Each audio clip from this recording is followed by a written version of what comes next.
नमस्कार दोस्तों, मैं विश्वजीत सिंह।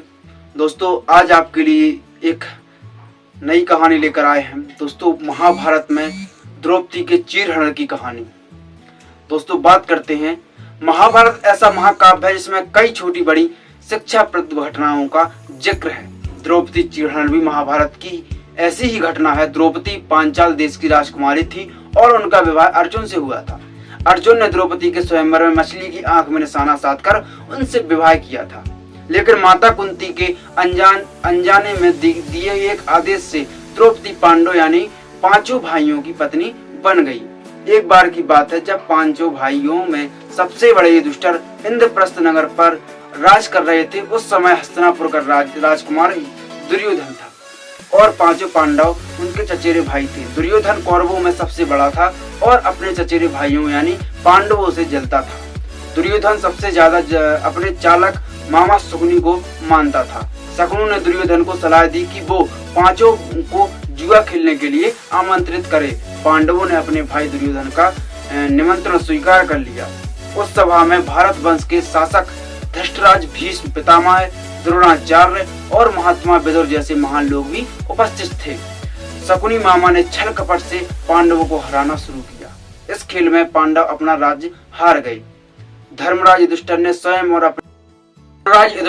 स्वयं और अपने चारों भाइयों को भी दांव पर लगाया और हार गए। अंत में जब दांव पर लगाने के लिए उनके पास कुछ नहीं बचा तो उन्होंने अपनी पत्नी द्रौपदी को दांव पर लगा दिया।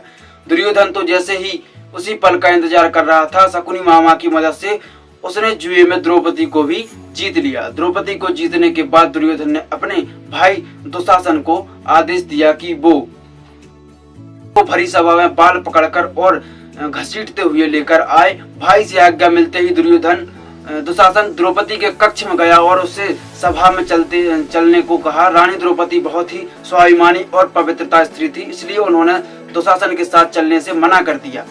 दुशासन ने गुस्से में आकर द्रौपदी के बाल पकड़ लिए और उसे खींचते हुए भारी सभा में लाकर खड़ा कर दिया। दुर्योधन ने दुशासन को आज्ञा दी कि वो द्रौपदी को भरी सभा में निर्वस्त्र कर दे।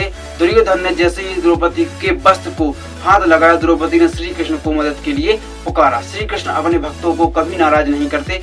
कृष्ण ने जब द्रौपदी की करुणा पुकार सुनी तो उन्होंने द्रौपदी की साड़ी को बढ़ाना शुरू कर दिया। दुशासन द्रौपदी का चीर खींचता रहा, लेकिन वो जितना खींचता वस्त्र उतना बढ़ता जाता। अंत में दुशासन थक गया, हार गया, किंतु द्रौपदी का वस्त्र हरण नहीं कर सका। ऐसा कहा जाता है महाभारत युद्ध के पीछे सबसे बड़ा कारण द्रौपदी चीरहरण ही है। दोस्तों, अगर ये हमारी आपको कहानी दुशासन की और द्रौपदी चीरहरण की कहानी पर भी नहीं पहुंच पाएंगे। दोस्तों, अगर आपको हमारी ये कहानी आपको अच्छी लगी हो तो कृपया हमारे YouTube चैनल विश्वजीत थिंकिंग को लाइक, शेयर, सब्सक्राइब